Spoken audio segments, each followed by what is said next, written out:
Ce n'est pas la machine qui menace l'homme, mais l'oubli de ce qui fait sa singularité.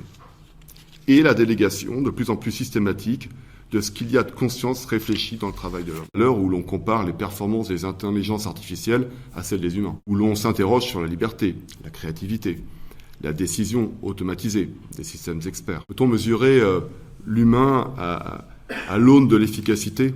Peut-on dire que l'efficacité est la mesure de la valeur humaine? Cette tension entre l'homme, oui, qui fabrique des machines capables de le dépasser en précision, mais cela ne signifie pas que l'homme se réduise à ce que la machine fait mieux que lui. Et cette distinction est capitale aujourd'hui. Peut-être que le véritable danger est justement dans cette délégation, dans l'abandon par l'homme de ce qui implique sa conscience, et en particulier dans son travail.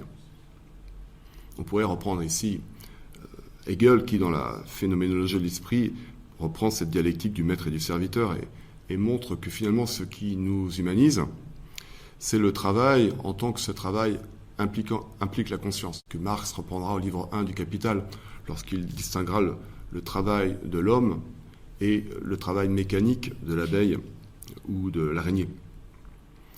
Donc ici, peut-être que le véritable danger de cette délégation, il vient dans le fait que finalement, dans notre travail, nous n'appliquerions plus notre conscience.